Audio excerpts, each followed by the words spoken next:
Hello and welcome back to another episode of Tiger Eye. This week we are broadening our horizons beyond just Fretzy Ford and taking a look into our community and downtown to a local farmers market, talking to one of their vendors. But also making sure to cover our school community, we're talking about a very large club at Ford, FCA, and arguably the largest event that takes place in the club called See You at the Pole.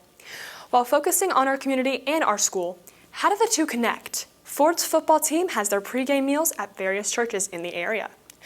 But now it's time to learn more about one of the vendors, Diane, and her business, Diane's Be Crazy Bakery. If you come to downtown Hickory between the hours of 8 and 1, you will find a local farmers market with many exciting vendors. We asked one of the vendors, Diane, about her baked goods. I've been here, 2 years, but before that I was here 12 years. I started on Thursday and Friday. I make certain things on Thursday and then I finish everything on Friday. And then I pack it all up on Saturday morning. After years of working at the farmers market, there's one thing that keeps bringing her back. I like the atmosphere, I like the downtown, and I like the community and people in this area. Thanks, Addison. It's great to know about things going on in the community. Speaking of the community, let's talk about one of the many things at Ford. Austin, tell us what's happening in FCA. During Tiger Time, a few clubs have already begun here at Ford, one of them being FCA. FCA typically ranges between 20 to 50 members every year. They meet on Thursdays and Fridays. One of the upcoming events at FCA is See You at the Pole. We sponsor See You at the Pole. It's a nationwide event, and it's usually the third Wednesday, but this year it's the fourth Wednesday in September, and schools all across the nation do it, and so FCA sponsors that and leads See You at the Pole. FCA gives more opportunities for the students to be leaders and relies less on the teachers. Students lead the devotions because they're typically, they talk to their own age group, so they share things that would apply to their age group versus an adult to a student, and it is called Fellowship of Christian Athletes, and the athletes are the students. In FCA, we can talk about anything involving like our religion and like Christ and stuff, and people can come up and actually share their stories or share Bible verses and like different stuff like that, which helps them and us to be more outspoken. I think what influenced me was probably at first all my friends kind of did it, and then I kind of just started going, and I just really liked like the messages and stuff. It just kind of brought me a little bit closer to God. I've really gotten a strong relationship with Miss Cody over the past 2 years that I've been here, and she's really influenced me and talked me into doing it. Now I love it. Coming together with people who share the same beliefs provides a feeling of comfort. It just kind of helps me like knowing that other kids like, practice the same faith as I do, and it just kind of helps me not be as scared, I guess, to kind of speak out about I believe in this and that. It just helps me to be more comfortable in school, that I know Jesus, and it brings me around other people that know Jesus, and it's like just like a little group of people that we can outreach other people with. We really start off our prayer by just looking over everybody at the school and just praying for us to have a good meeting, and if we do have any tests, we do pray for that, and each individual person has like a different unspoken prayer, and we pray for all those unspokens too. Miss Cody and Mr. Stewart both have preached to us every single day just to be spreading the word of the gospel and being a good Christian, and that's what we're supposed to do. And when you do see the wrong thing, just making sure you're making the right decision and following your path for God. One thing that keeps coming up is how inviting FCA is. Really a very welcoming environment, so even if if you're not a Christian or you don't really know about FCA, when you come in, it's very welcoming and people don't feel overwhelmed or even scared to talk because everyone in there is so nice. It's really open to everybody, not just athletes. Any student that's here at Ford can come to FCA, and it's just a time where they sit down and fellowship with each other and talk to each other and, just share. But it's the common ground that they have. Don't forget that See You at the Pole is on the 28th. We hope to see many of you guys come out. Also, keep in mind that Military Night is coming up. We sent Alex out talking to some of the football coaches about the upcoming game. Alex? We are halfway through our football season, and our Tigers are working relentlessly. Their ongoing effort on the field can not only be credited to our coaches and staff, but also to our community. Local churches have been helping our team prep for a game by serving our team a pregame meal.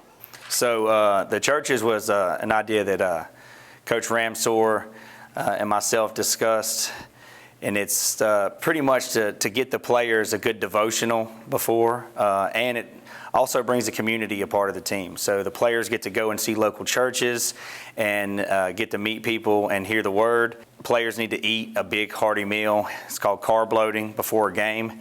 But since we play at 7 o'clock, 7:30, you don't want to eat right before at 5 o'clock and be full. So that's why we eat around 3:30, give that food time to digest, and have a bunch of carbs and energy loaded up. This week's game against Statesville is Military Night here at Ford. And what is Military Night with our JROTC? Military Night here at Fred T. Ford, our football game that we do, is to recognize those military members, both past and present, and first responders in our community. Military Night gives an opportunity to the community to reflect on the sacrifices and contributions of others. It's an opportunity for those people that don't serve their country or the local community that are not first responders or military, prior military, to just kind of thank those of us that have done things for the country, provided service in the community or outside of the United States. Having a moment where somebody can reflect and say thank you, it means a lot. Because I'm gonna be honest with you, it's not easy, but it was sure worth it. Me serving in the military allowed my kids to get an education outside of high school. That's why when I talk to students, I always encourage any student. It's a great opportunity. There's great benefits.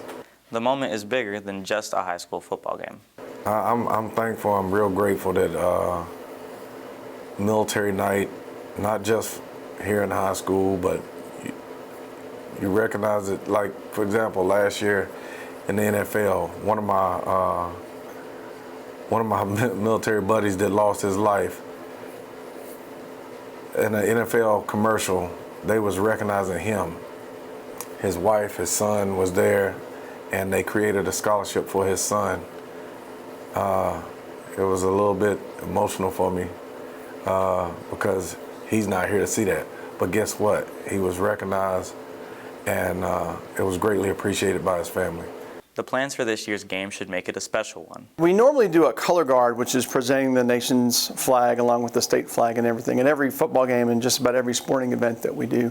But at this one, it's a little bit more special. We partner with the band. And so we bring out all four of the service flags, so Army, Navy, Marine Corps, and Air Force. And then they play a song called the Armed Forces Medley. And that's all four of the service songs. And then we also bring out a pretty big American flag just to kind of, show the flag a little bit more. And hopefully we might this time have a special guest. I've been working with one of our former students who's graduated. Her great-grandfather was at D-Day. And so we're trying real hard to get him to come too. Nobody knows more about football than our head coach, Coach Ram. And so here he is on the game aspect of Friday night. Well, I believe Statesville going to come in here. They're a very athletic team, and they're going to come in here and try to run it first and get some yards, and then they also put it in the air. Like I said, they're very athletic. They're going to try to run around, get the ball in space a little bit. We just got to defend it. It's a very special night, military night. To honor all the military guys. So we're excited about it and looking to take on the challenge. Thanks, Alex. That sounds like an exciting night. Thanks to everyone for tuning into this episode, and we'll see you the next with another episode of Tiger Eye News.